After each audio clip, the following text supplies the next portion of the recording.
mention. So last thing we talked about is how different contexts, different cultures, different societies, after a big historic event like World War II, you had Japan react by essentially launching a new genre of film, which is like the monster movie, or in Japan it's called kaiju. And so you've got all these monsters. The idea is that they are somehow affected by radiation, as was the concern after the atomic bomb. But they would come in and they'll destroy entire cities, much like Nagasaki and Hiroshima were destroyed in Japan. So that was their reaction. In the meantime, keep in mind the US had come out on top of the war, and in the late 1940s, through all of the 50s and start of the 60s, we had America feeling really positive about itself. So you still see Americans talk about, America being the greatest country on the planet. A lot of that feeling came out from this period of time, right? Where they just saw themselves as the global superpower. It can be argued that today they're starting to lose a bit of that, but much of that superpower sort of feeling is that winning of the war, but also winning the war because of the technology that they had, right? It was just luck. If you've seen Oppenheimer, it was just, it just so happened, yes, it was a lot of scientists working very hard, but they weren't the only ones working on how to build a weapon of mass destruction. All the other countries were working on it. They just got there first. Because they got there first, they used it first, and everyone else got scared, right? So this was kind of an example of what was portrayed in the US. Now think about how they put a spin on technology here with this show. So this was the Jetsons. Bit of a mix in terms of their audience, partly for children, but partly for grown-ups as well. It's kind of like a family show, but think about how it presents technology, and also think about the other values around 1960s America that might be in it. And Rachel, if you're watching this, I don't know if you get sound from the video, so good luck.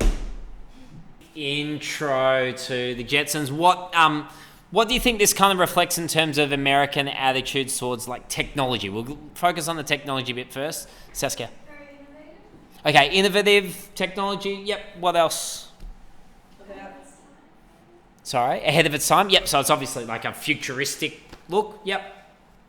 I have something to say about it, but not necessarily technology. Yeah. Pause that for a sec. So, the idea is that after the war, Japan was kind of embracing these horror stories coming through nuclear waste and turning lizards into giant monsters that destroyed entire cities, right? There's a lot of fear in that, whereas there's a lot of hope in technology in the American view, right?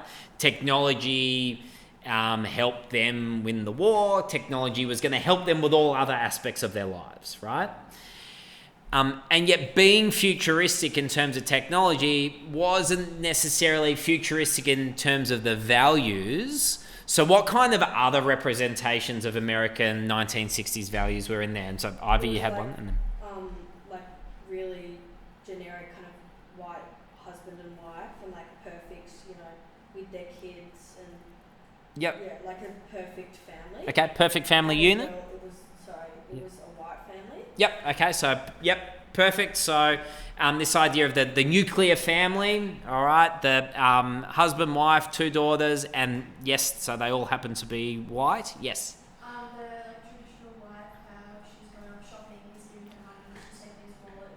She's not working. She's not going to school. He's off working. Their kids are off at school. Yep. So that's the that housewife role where she's spending all of his money at the shopping centre. That's how she spends her day, where he goes to work. the kids go to their their American schools. So we had the son goes to a normal sort of school. The daughter goes to a reasonably big high school. They've got the football stadium, all American football stadium. So all of these kinds of values are there. And if you see any more of it, the episodes, to pick up on Ivy's point about the white family, it's even got some traditional values in terms of they've got a maid who wears kind of the clothes that we would have seen in past depictions of black people in America. So that kind of mammy uniform. So there are some of those connections in this as well. All right, so that's kind of historical context. Two different countries processing two different things. Here's another example. So we have on the left two very popular action genre posters from Chinese cinema. And on the right, two popular, you might argue very, or you might not, two popular posters of American action films. So just having a look at all parts of all images, what kind of values do you think they reflect differently from their cultures? I'll go to Jess, I'll go around the people who we haven't heard from yet. Jess, yep. Well, I think the Chinese side is kind of like they'll have swords and like uniforms, and I feel like they're kind of like in the first one, kind of like a family. All right, so here, yep, so there's a bit of togetherness, yep. And then in the other ones, it's just guns and like just males. All right, so guns, men with guns in America. Here, so you're saying like swords, so we've got more traditional weapons. What else? I was going to say. Same thing? Yep. Anything else that people can note and point out? Or maybe in the two ones on the left, it's kind of just one photo. Yep. Whereas the other two, there's like a collage of the different like cars, and there's helicopters, and then the other one's like fire Yep. and guns and everything. So it's like shows it's a bit more kind of intense in a way, Mhm. maybe. Yep, so they're And packed the more other into the ones- image. They might be more packed into the film. Yep. Yeah, it's more like out there and crazy, whatever, whereas the other one's just like obviously still kind of violent maybe, but Yep. just in a different extent. Yep, cool. Anything else? Yes.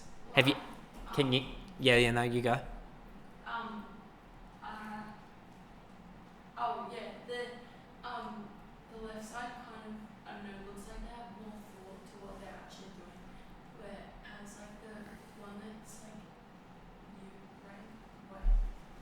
This one, Eraser? yeah, Yeah. that one, that guy just like looks like he just like could shoot anything. Okay.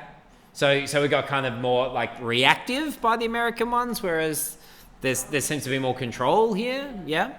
Anything else that anything that's similar between them? Well, they're all holding weapons.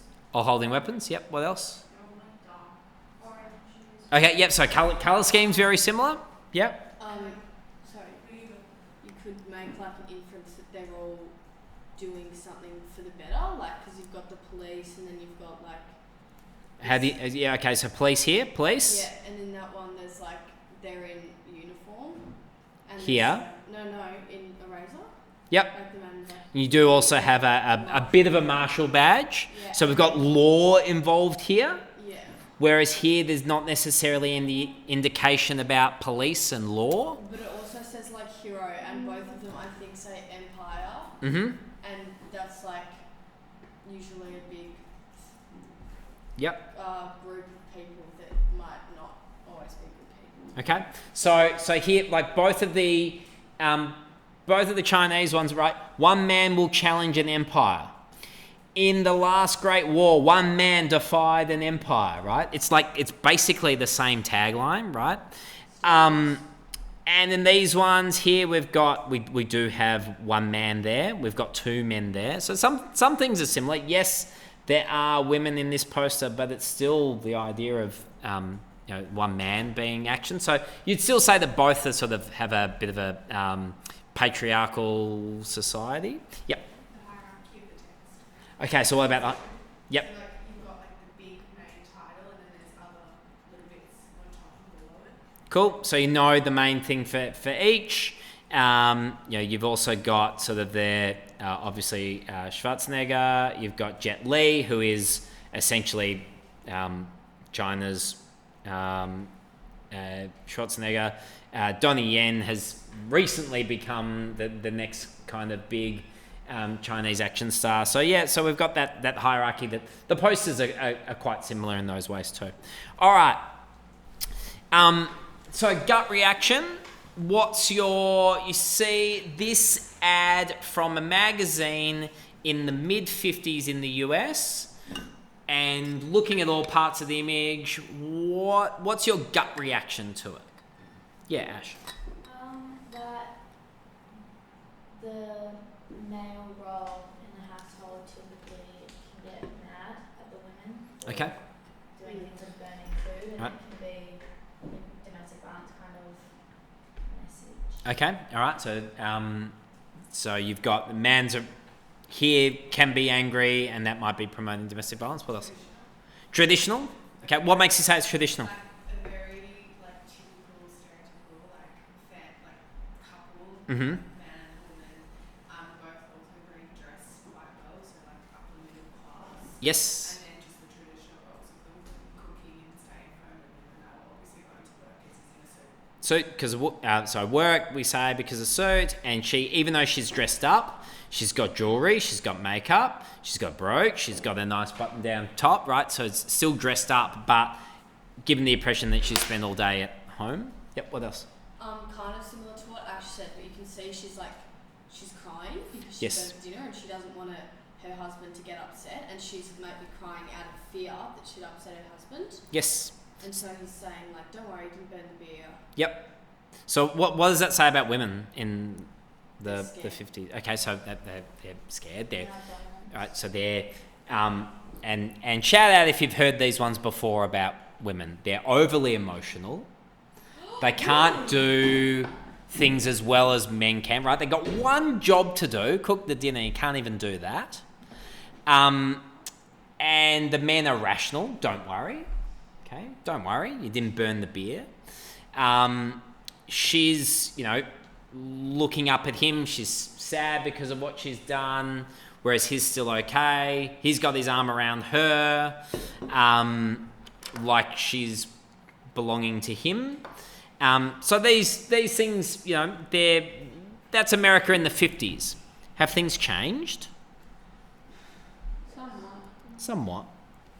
How about these ones from Australia in the turn of the century, around 1900s or before? These are ads published in papers. What do we think? What's our gut reaction to those? I can see Ivy's put her hand over her mouth in shock. These are ads that did exist. So the one on the left. So these are both for soap commercials. I don't know why it was soap, but they're both for soap. So we've got Nulla Nulla, Australia's White Hope, the best household soap. We have Knocks Dirt on the Head. And there's an illustration of what appears to be an Indigenous woman getting a wooden spoon knocked on her head, and around her neck she's wearing a name tag that says Dirt. And on the right we've got two children. The text at the top: I found Pears soap matchless for their hand and complexion. And we've got an Indigenous child in the bath and a white child holding the soap. And then when the Indigenous child is out of the bath, their skin is white except for their face. What's this kind of saying about the Australia that the soap companies were valuing? Ivy. That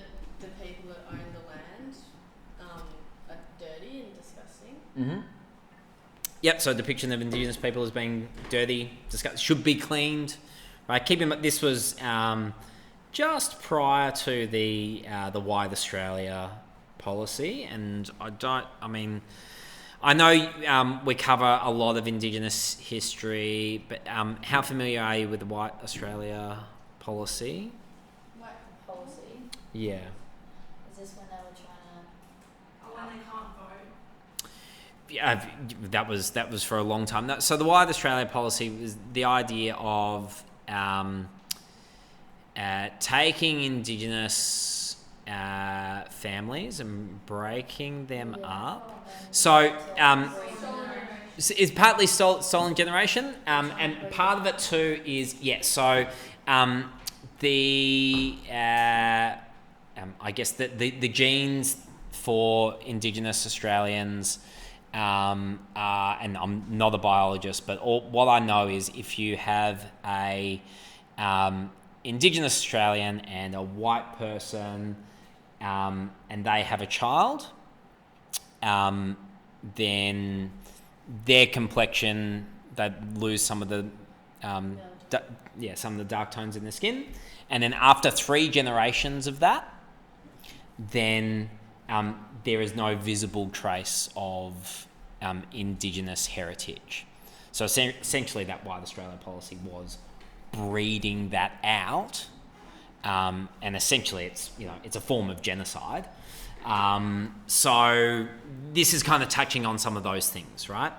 All right, this is moving us to our kind of our main point. So this is where you can start adding things to your notes. Because all of this, we see those ads about Indigenous Australians. We see the ads about women's place in the home.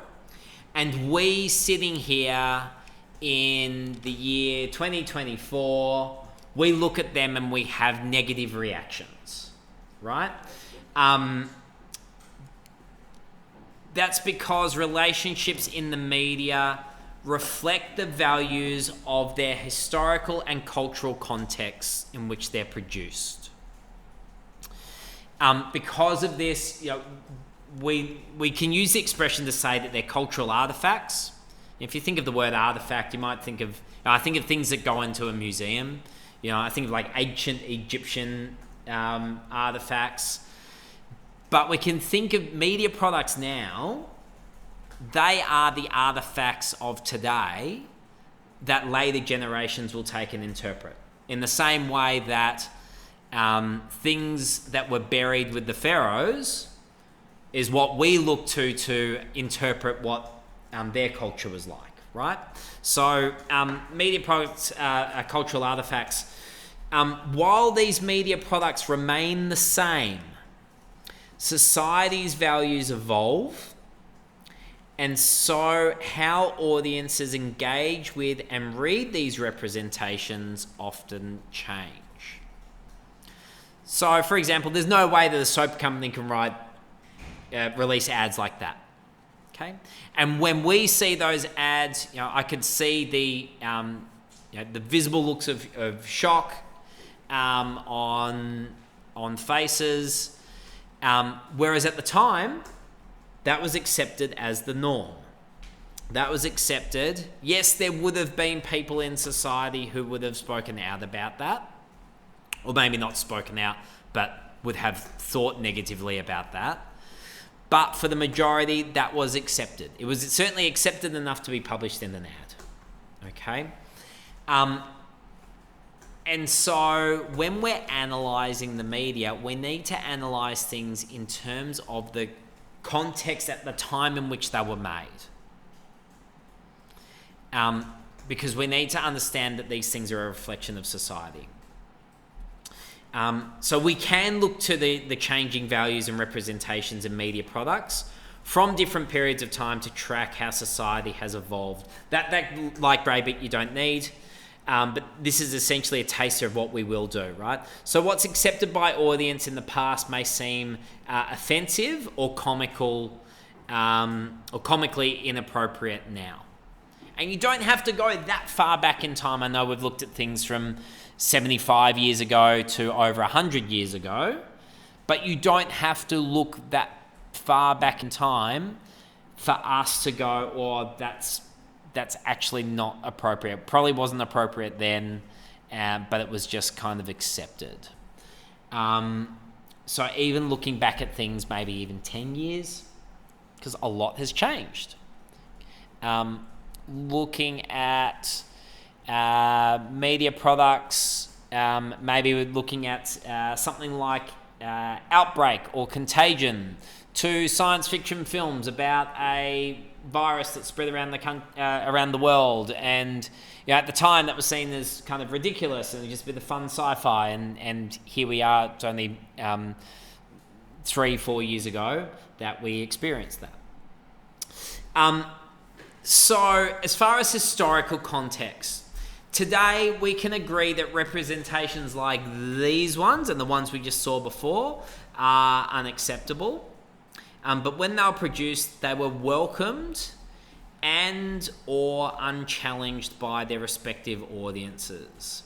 So having overly sexualized ads like the Chico Roll one, which is, it's a service station snack.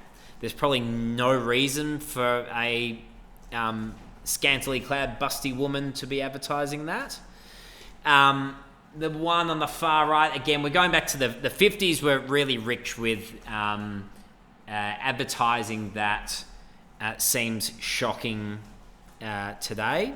So Van Heusen's still a brand that's sold today.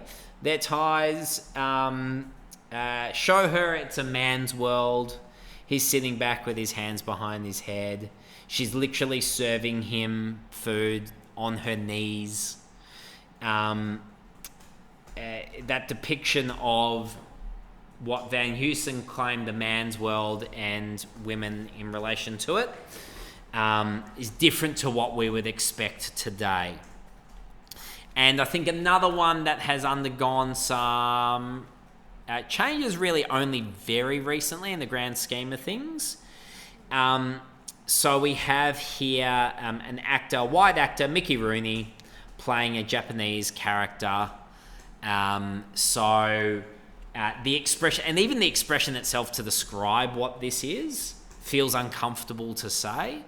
But have you heard the expression of blackface? So that's when the white actor literally puts black makeup on to look like a black person. So that comes from a long history of, particularly in America. But the equivalent for doing a Japanese or Chinese character, like I said, even the name for it's uncomfortable, but it is the name for it, yellow face. And if you're doing a Middle Eastern white person playing a Middle Eastern character, that's called brown face. So these practices, which went on for years. So does anybody know the film by any chance? If you've seen it, you would know it. Very famous film, Breakfast at Tiffany's. People often talk about it in terms of Audrey Hepburn and the influence that it had. It has this extraordinarily racist caricature. And he does the, he has his eyes taped back, he does the buck teeth. It is like absolutely offensive.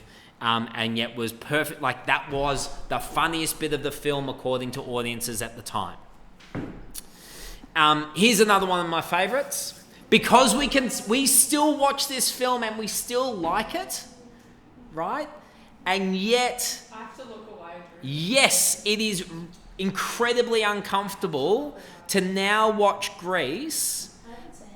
Yeah, have you seen Grease at all? Like, yes, but not for years. Okay, so this would be where it might be good. This might be a shock to interpret for you. I watched it a few weeks ago and I had to Yep. look away. So here it is. Here's them at the drive-in.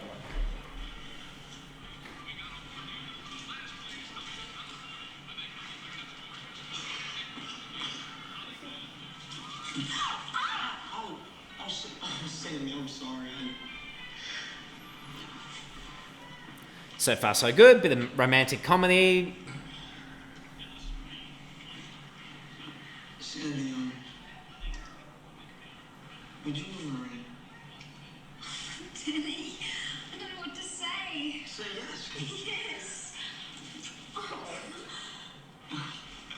Okay, gives her the ring. Days, this means so much to me, because I know now that you respect me.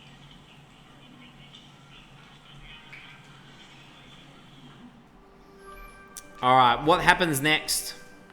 He begins to kiss her and she tells him not to. He forcibly starts to kiss her and puts his hands on her, and she tells him no. She gets really angry. She ends up slamming the door on him and storming away. And then he sings the big love song about how she doesn't understand where he's coming from and that she just needs to loosen up. But don't worry, because they do end up together. How do they end up together? Does he change? Does he come back and apologize and is like, I've completely changed as a man. I won't. No, she changes for him. She becomes the whore that he wants her to be. He changes as well. Yeah, he changes as well. He tries to for a split second, Yeah, well, then and then he immediately takes it off, right? At least he tried. yeah, but it's a lot. So, yes, keep in mind, this is after he told all of his friends that they slept together when they really didn't, right? He sang a song about it, okay? So Greece now can be really uncomfortable to watch with our 2024 values, whereas, and yeah, okay, bit confusing because this was set in the 1950s, but it was made in 1978, so it has 1978 values.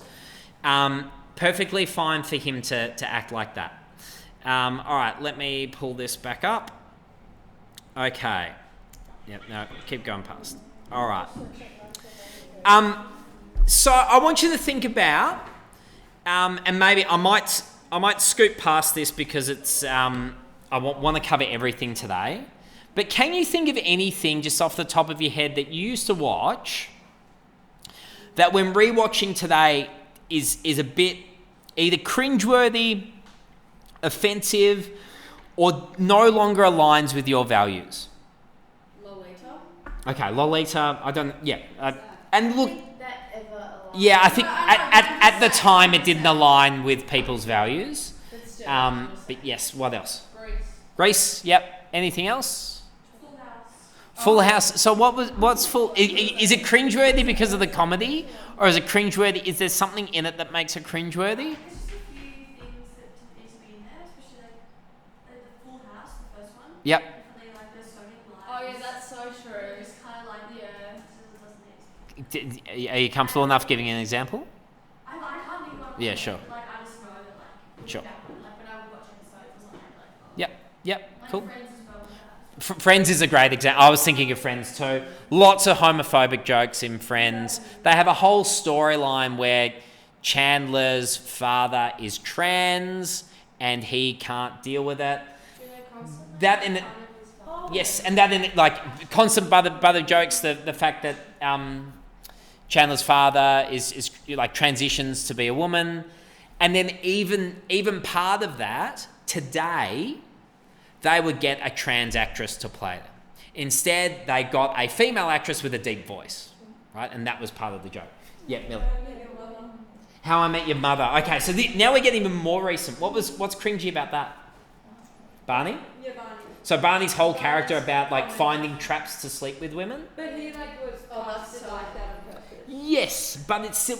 And sometimes it's like... Sometimes shows will cast people so that the audience can laugh at them, but sometimes it's to laugh with them. And I feel like Barney's more we're laughing with him. Yeah. He's not depicted as an awful character. Yeah. The original Gossip Girl. Yeah. Literally, episode 1, Chuck Bass is a rapist, and yet he ends up being like Mr. Heartthrob, right? Yeah. What else? Well, this was kind of like always a bit icky, but Tropic Thunder. Yeah, Tropic Thunder. Incredible how that got made the way that it did. Yeah. And I think the only way that they got away with it was that he was playing. A character who was blackface. Yeah. Yes, he was, and also they did I think a sneaky thing where they removed, for American audiences, they took one step further removed, where he's an Australian actor. Yeah. And so somehow I think if he was an American white actor doing blackface, I think, yes, I think they wouldn't have accepted it as much as... Yes, so these weird kind of things happen. But yeah, it is amazing that film was released the same year, or the year... 2008. Yeah, so same year that Iron Man was released. And it was after Iron Man that Robert Downey Jr. became like the biggest actor in Hollywood, but most paid actor of all time up to that point. Up to that point, yep, The Rock's taken first place now. Yep. But yeah, so all those things. Okay, we'll keep moving. I'm sure you can think of more things, right? But so good news. Oh, no, this is good news. We're now such an evolved society that we don't get these negative representations in the media anymore, right? That we know better and that there isn't an audience for these things. No, unfortunately, while society will continue to change, the media products of today will in the future be looked at with the same judgment that we look at those past products. My brother's gonna laugh. I won't send anything now, but I show him after school. No, you can just tell them. It's okay. You can tell people things, right? We don't have to have photos of everything all the time. But I got to tell you, the generation of young men who are more closely related to you in age than it is not going to be long before some of them think that they're doing it ironically, but they're going to look back and there's going to be a lot of people who regret posting things online or commenting on this guy's work and others like him. So for those of you who don't know, this is Andrew Tate. If you don't know, bless you, you have a great life. And keep it that way. Do you not know him? You don't know him? Great. You don't need to know. Don't look him up. He's a misogynist and a soon-to-be imprisoned individual. Again? Yeah. Well, I think arrest, and I'm talking about in prison. I think he'll go through with the charges.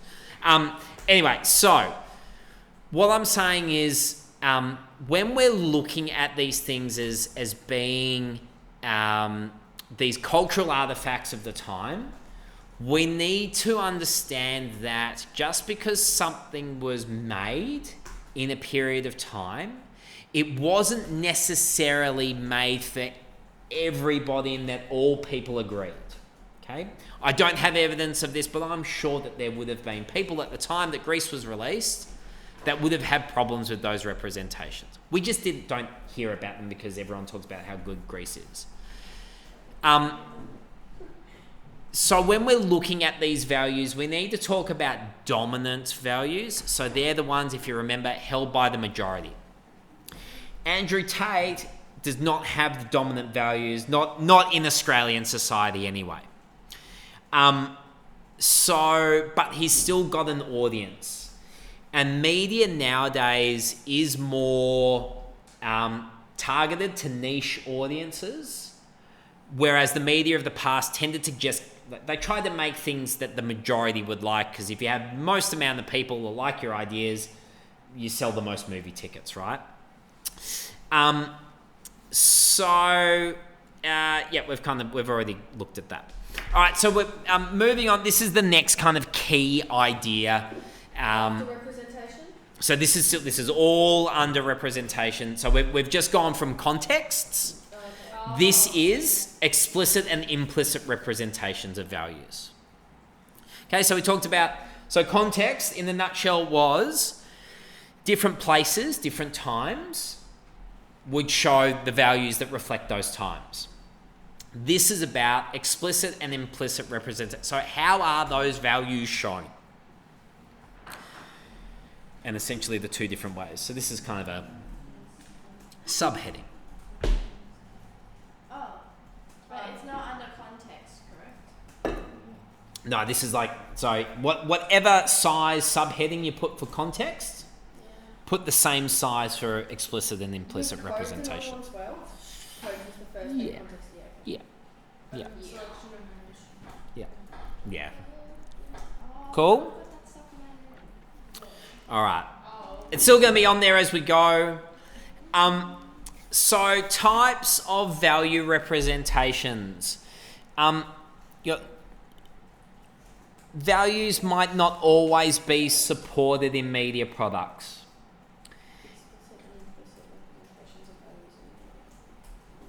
Media makers, they might choose to reflect values. So that's the idea of, if you're reflecting values in your media product, you are showing positively the values of the time. So those Van Heusen ties, you are positively reflecting sort of society's, patriarchal slant, that it's a man's world. You're showing that, you're reflecting it. You're showing it positively. A media product, a film, might reject values, so you might show them negatively. You might make your trans character the father of one of the lead actors in your sitcom. You might make that person the butt of all the jokes. Okay, so you are rejecting that value. You can comment on, so take a position on a value. You might develop, so what that means is, you might contribute to the conversation, or you could ignore values. And that was part of the selection and omission ILT, was the idea of omission, leaving things out, ignoring certain things, can be just as powerful as when you are depicting them, showing them. And so I always come back to Love Actually, never actually showing a homosexual relationship. So that's ignoring a value or a representation altogether. And so in these representations, they can be categorized as an explicit representation or an implicit representation. And we're going to unpack what those two things are. So I guess the point of this slide is highlighting that not all things are shown the same way. Things can be shown as good, shown as bad. You might have a media text that is commenting on or taking like a moral stance on something. A lot of those Disney early morning kind of sitcoms would have things at the end like, I guess we've all learnt something today. You can't always judge a person, right? So like all of those things, right? That's a comment. You're commenting on a value there, right? You're trying to impart a lesson. Whereas you might just reflect a value without trying to comment on it, because if I was making a film about a high school media class, a girls' school media class, maybe I would include all of you in it, and I'm just reflecting kind of the value, right? Okay. So what's the difference between explicit and implicit? An explicit value is where the media product directly and obviously represents a message to the audience. Right? Its values are not hidden, they're not suggested, they're very, very clear.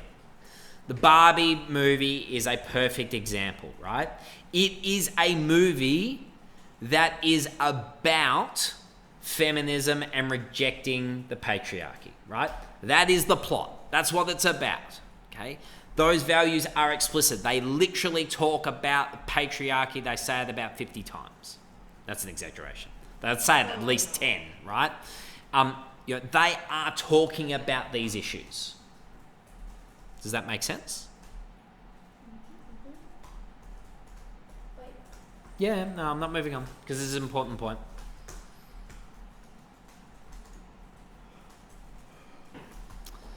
A film like Don't Look Up, the one with with Leo and Timmy Shamalama Bing Bong. That's my man. yes, and J-Law, right? It is about society ignoring these scientists who are saying that there is a natural disaster coming, right? And everyone's ignoring them. Okay? That is about climate change, right? It's terrifying. Sorry, I'll leave that there. Oh, no, it's okay. Yeah, Saskia. What, I'm confused when that movie came out because they made fun of it at the Oscars or something about why it was working for anyone. Why do people not like it? I thought it was fun. Yeah, Are you talking about Barbie? Oh no, I'm talking about Don't Look Up. Yeah, I think it was, I don't know, over the top. But it kind of needed to be to get there. You know? Yeah, and it was a film that made fun of everybody. People don't like being made fun of, and I think that was part of, like, you know, if you're making fun of me, then I'm going to criticize your work. I think there was a bit of that going on. I think it was done really well in the fact that it was like Barbie where they overly exaggerated Yeah. how much people just like refuse to listen. Yes. And, you know, like in a comedic way. Like that's exactly as Barbie did it. I think they did Yeah. that well. Yeah. All right. So if that's explicit, what do you think implicit is? Doing it subtly? underlying values. Yeah. So implicit value is where a media product subtly or indirectly represents a message to the audience. Right. So, Millie, I like your word underlying. Right. So, and I've kind of said that, right? They operate underneath the surface. Okay. They're not as obvious. They don't explicitly talk about the issue. So Moana's my example. It doesn't directly talk about climate change, right? And actual fact, you know, I might be saying this right now and you're like, well, it's got nothing to do with it, right? But there is implicit support for environmental conservation. Okay? Moana has to leave the island because they've been overfishing, right? They've got no fish, overfishing, okay? What does she have to do? Travel the seas. What does she have to do? Harder the Turn the heart of the Okay. Who is like a representation of Mother Nature, and what does she have to do? Turn your heart. Restore Mother Nature, right? Restore the balance of Mother Nature. And Okay. also get Naomi's. Yeah, and so yes, okay. So sometimes there are side plots too, and all those things. But can you, when we sort of frame it in that way, can you see how implicitly this is reflecting values around climate change and conservation and what society needs to do? Yeah. Now there's lots of, and some films will show things both explicitly and implicitly. They might have sort of moments where there's an implicit value, and then a scene later they're actually talking about it explicitly. So, and the example I always go to, mainly because we used to study it in Year 12, is Black Panther. Black Panther is obviously explicitly about black empowerment. But there are these subtle things, like their costuming. And in fact, I think I've got that as an example in a moment. Just to highlight a couple of examples, these ones, you don't need to note these ones. I'm just highlighting this here. I'm trying to show you things that I think you haven't seen, or if you've seen it, you haven't thought about it. So the Vietnam War in the 1970s was a very divisive war in both America and Australia. It was kind of 50-50. People thought that America should be there fighting communism in Vietnam, and half the people thought that no, they should just let the Vietnamese. If Vietnamese want to be communists, then they can be communists, right? Leave it up to them. It's their country. Apocalypse Now is a film explicitly about the Vietnam War and rejects the USA's involvement. They do this by showing the soldiers to be insane, to be power mad, to be cruel, and it shows the horrors of war. 2 years earlier, a little film called Star Wars was released. Obviously, nothing to do with the actual 1970 Vietnam War. Isn't it crazy, sorry, that it is nearly 50 years old? Yes, it is crazy. This film was written in part as a rejection of the US involvement in the Vietnam War, right? But it did it implicitly. Okay, instead of having the US Army and the US Army, instead of having a general, they've got Lord Vader, right? Darth Vader. Okay, instead of the US Lord Vader, yeah, he's my lord. That's where he was going. Lord Voldemort. No, he's called Lord Vader. Yeah. No, Darth. but that's like his title, right?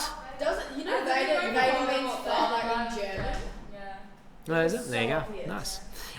Right, so they've got the, instead of napalm and bombs, they've got the Death Star. The idea is you've got this. Thanks, girls. So you've got this empire, this superpower, and we talked about how America in the 50s, 60s, into 70s saw themselves as being the superpower, the police of the world. They're going into territories that they have no right to be in, and they're attacking them and laying waste to innocent people that are there, just like the Death Star does. Right? So, an explicit versus an implicit rejection of the Vietnam War. This one I mentioned before. So, important to note the things that are in the dark text. So, a media product can represent the same value in both explicit and implicit ways. Okay, so it's not black and white. It's not binary. You can show things implicitly and explicitly. And so my example here from Black Panther, like the film is obviously about black empowerment. It's obviously a rejection of colonialism. It is literally about fighting, at first, a white person who has stolen their resources, and an American who tries to exploit those resources and take over the world through force. It is about empowering people of African descent to embrace the things that make them uniquely African, and that becomes their power, right? That is what the film is about. It shows that explicitly, but it also shows it in implicit ways. So here we've got the three characters in this one shot, and their costuming reflects the three colours of the Pan-African flag. How did you pick up on that? I've got a documentary like that wasn't me thinking about it. And good point. Why did I not think about it? I didn't really know too much about the Pan-African flag before this, right? Yeah. But I would think, That's really cool. yeah. So I would think too that American audience, but who did pick up on it? Black audiences, right? Yeah. The people who this is for, right? I would think in the same way that if there was an Australian film where you had three Indigenous characters and they stepped in and they were each dressed in black, red, and yellow, I think we would pick up on that. Yeah. But again, it's under the surface, it's implicit. Some audience members, straight over their head, they won't get it, right? But the people who should get it do get it. Yep. Didn't the costume designer get an Oscar for this? Yes, she did. She did get an Oscar for it. And there's lots in it too, where there's even the pattern in this green cocktail dress is inspired by the characters in one of the traditional African languages. I don't know which one, right? But there's a lot of those things that are implicit, right? The soldiers, the Dora Milaje, their uniform, part of their armor, is they've got the neck rings, which is right. That's reflective of traditional. I forget which culture, but there's a lot of those implicit things in Black Panther. Now, some of the best ways to show values and place judgments on those values is to code certain characters with them. So certain characters, they'll embody those values, and we can say that they're represented through codes and conventions. So when you've got characters who are shown to be positive, they might have coded in them certain values. So that might be a gay character that's seen in the positive way. It might be the dumb jock that's the bully, and that is encoding the value that intellect is more valuable than sporting prowess. Okay, or it could be the other way around. Could be that the smart character shows off their intellect and bullies others around them, and it could be a rejection of the elite. So certain characters, they'll have values attached to them, and they'll be represented through codes and conventions. We know instinctively whether we like characters or not. Our job then is to unpack, okay, so what kind of value, if I don't like this character, what kind of values are associated with them that maybe the media makers are trying to implicitly also get me to not like? Does that make sense? Yep. Oh, please, can you wait a second? Yep. Sorry. Who's that actor? James Van Der Beek. So that's Dawson from Dawson's Creek. If anyone's seen it? You haven't? Well, you're in luck, because we will be studying Dawson's Creek as part of this unit. This unit. Yep. How long is the episode? 40 minutes. My attention span is short. It's the pilot. It's the very first episode of the whole series. So it's not as good as when you get into it. But yeah. Sorry? It's on Stan, but it's there is also the whole pilot episode is on YouTube. Yeah, so that's partly why we've got it. So you can, all the things that we're watching, you can watch. Lady Bird is on ClickView. So all the things that we're studying. Our movie, we'll be watching it. Yeah. You'll get a chance to. Yeah, it's in the wild. Yeah. I haven't seen Love Actually. What? Are you serious? She's allowed to not watch it. That's your list. All right. So, I haven't seen Grace. What is the lesson? thanks, girls. Keep in mind, Rachel's online, so we. Hi, Rach. Hi, Reg. Well, she's not online. She's recording. We're recording for her. So speaking about codes, right? One example that I want you to just kind of understand in the background here. So we've got what's called queer coding, and this is implicitly representing homosexuality. So sometimes values, they're represented implicitly for reasons outside of the media's control. We said before that media makers might like to subtly hint things to connect to their audience, like the Pan-African flag.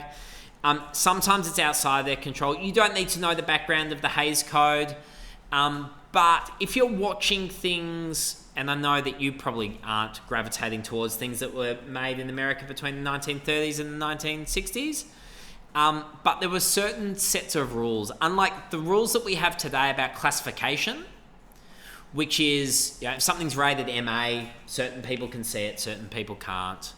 But the media maker can make whatever they want, and they submit it, and it's either rated as G and everyone can see it, or it's rated as R and only people over 18 can see it, right? So, but they can still make whatever they want. In the past, during the Hays Code era, there were a set number of rules about what Hollywood films can and cannot show. Some of these rules are ridiculous. If you're showing a couple in bed, even a heterosexual married couple at the time, if you show them in bed, one character needs to have a foot on the ground. Yeah, so you'll see if you watch those old school black and white movies, and people go for a passionate embrace and maybe lie down on the bed together. Not only can you not show any sex or any nudity, but you'll find that they'll have a foot on the ground. Some of these crazy rules, right? Is there like, when would that, Yeah. when would those rules have been like Abolished 1966. So 1966 they replaced this Hays Code, and so there are other rules about if you showed anybody to be, I guess, diverging from the social norms or diverging from what was seen as the right thing to do in society. So you can show people who deal drugs. You can show people who have affairs. But what needs to happen to them by the end of the film? They need to be punished somehow. And it doesn't have to be you're going to jail because you've dealt drugs. It could be they get killed. It could be they lose all their money. It could be if they've had an affair, they get an STI. So somehow there needs to be like a punishment for their actions.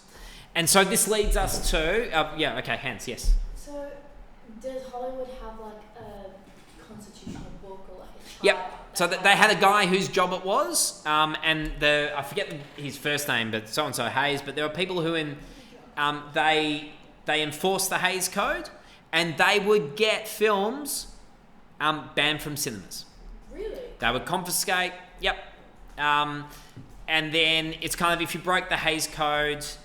Some cinemas could show things that broke the Hays Code, but you weren't seen as a legitimate cinema, and it was one of those things where everyone kind of towed the line, and all the major film companies made sure that all of their films were compliant.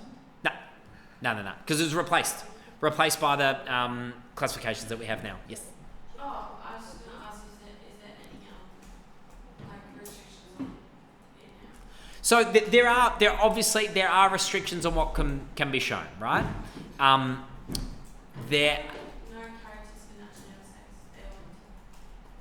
Like when they're filming it. Yeah, But that's just kind of. There are films where there are released where there hasn't been what we'd label as simulated sex, where there is real sex. Some films get advertised that the actors had real sex, right? Or there's rumours about it. Those things. But if we think in society there are some absolutely 100% abhorrent things that we do not want in the cinema, even if it's fictional.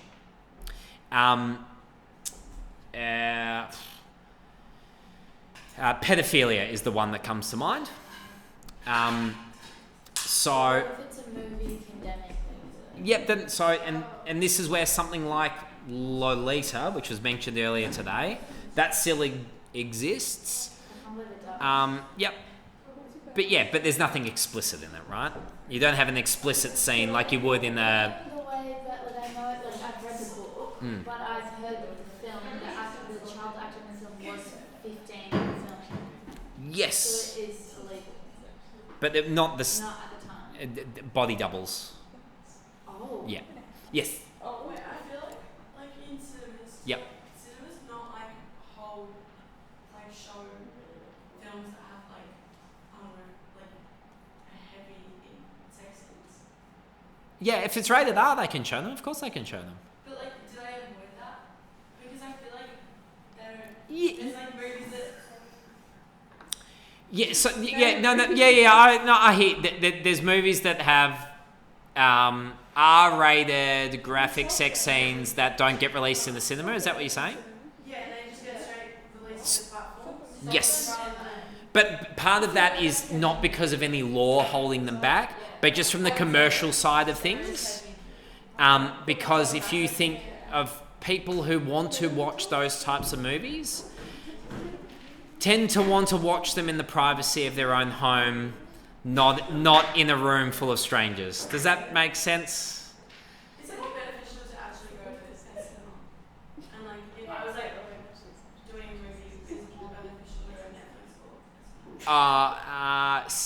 cinema, you tend to make more money. Yeah, cinema, because cinemas, you make money off every ticket.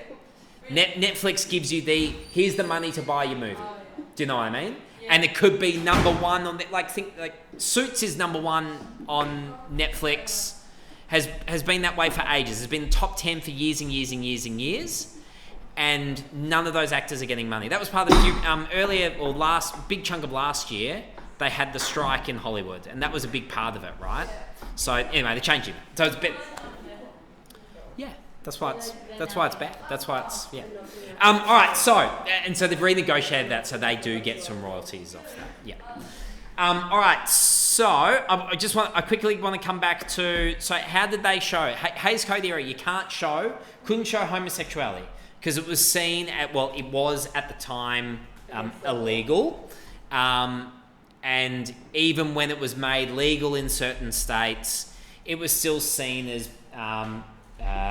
perverting the natural order of the world, right? And Rachel, I'm using air quotes here. These are not my beliefs.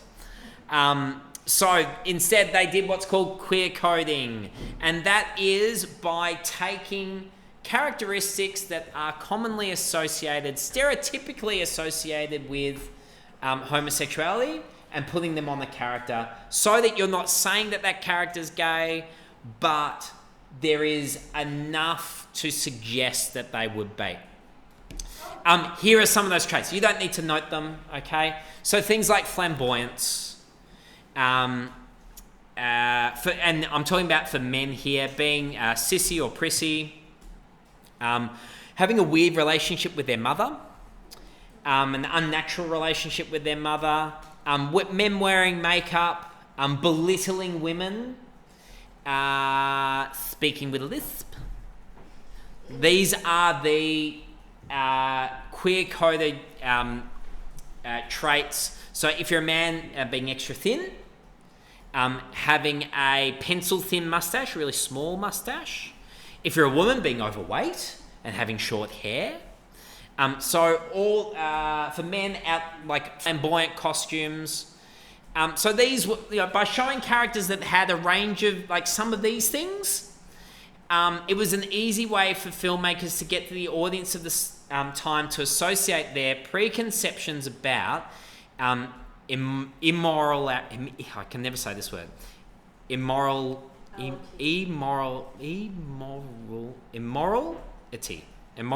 No, that can't be right. Being immoral. Immorality. Thank you. Immorality. Thank you. Well done. So they took these traits and they applied them to the villains in their films. Villains? Yeah. Right? The bad guys. Because if you've got a society that is frowning upon homosexuality, it was a shortcut to get them to frown upon the villain. Does that make sense? Yeah? Like I said, you don't need all of these, so I'm going to move on. Did I just finish the last one? No. So, and in fact, I'm going to move. So Alfred Hitchcock did this quite often because I want to get to the good stuff, right? A lot of his characters are queer-coded. We have literally two men who live together in an apartment, are bachelors for life, and they kill another man who they have a past with, and all these things are hidden, right? But that's we really get the impression that these are gay characters, they're partners, and they've killed the third wheel in their relationship. In Psycho, spoiler alert, the killer is not Norman's mother, but it's Norman dressed up like his mother, dressed in drag. Okay, we've got Bruno who wants his mother killed and is very flamboyant, very flirty. So Alfred Hitchcock often had these gay, queer-coded characters to play the villains. I'm going to skip through. Ashley, yeah. I don't know if it's old enough to be used as an example, but The Talented Mr. Ripley. Yep. Because there tends to be a lot of homosexual. Yeah. Chemistry. Yeah. Think it's based on the book written in this same sort of era, right? Whereas the film itself in the 90s, you wouldn't say that, but yeah. All right, so if you've seen White Lotus, this trope of the evil queer is still used sometimes. Even if it's not the evil queer, the bitchy gay man. So, in Mean Girls, for example. Well, we don't know Janice was a lesbian. But we'll get to my favourite bit. Favorite bit. So we're not just talking about the past. We're not just talking about Alfred Hitchcock. If you think that you'd be able to spot queer coding and avoid it, I want you to think about Disney villains from your childhood and possibly before your childhood. So if we said before, queer coding includes things like pencil thin mustache, makeup. So all of it, like the men have eyeshadow, being thin, right? Being prissy. They often all had very similar voices. That educated, lilting kind of voice. They're very thin. Jafar there. The only woman on our list, Ursula, short hair, overweight. And this is just a little bit on the voice of a lot of these characters. And I'm just gonna. Bruce was a little bit Bruce is a little bit. Was a little bit flamboyant. And the pink teddy from Toy Story. So think about his mannerisms. And so there's often these kinds of voices. And then to the point where Ursula, she was designed after a very famous drag queen, right down to the beauty spot that Divine, who's the drag queen, had. So Disney loved queer coding. And again, but now things are different. Things are changing slightly, but I'm sure we're going to have a queer coded character. And it's not necessarily that they did it all on purpose. Yes, of course. Do you need to go? No, I just couldn't Oh, you couldn't say. I'm sorry. Sorry. Would queer coding also go under for using codes to implicitly? Yeah, because remember if we go all the way back, well, what are codes? They're symbols. Codes are things that are meant to represent something else. Yeah, so pencil thin mustache, flamboyant stance, speaking with a lisp. These things are codes for homosexuality. So High School Musical, the Ryan, he was. because recently it just made me think of it. Yep. In Loki. Yep. The first season. Yep. The entire third episode or something when they revealed that he's bi or whatever. Yep. The entire episode is coloured in purple. Yep. Pink and blue. Yep. I mean, Loki, and even first movie when it came out, the Thor movie, Yeah, right? it was You've very- got the big, buff, manly man and the thin, dark-haired, plays tricks, lies to people. That's often something associated with queer coding too, is that gay people are lying. Yes. So that on that pleasant note, that your childhood was a lie and you were taught to be homophobic. Oh my God, Go out you know into what the I world. know? Shane Dawson's husband is all of the things you've said. We know he's married to a man, but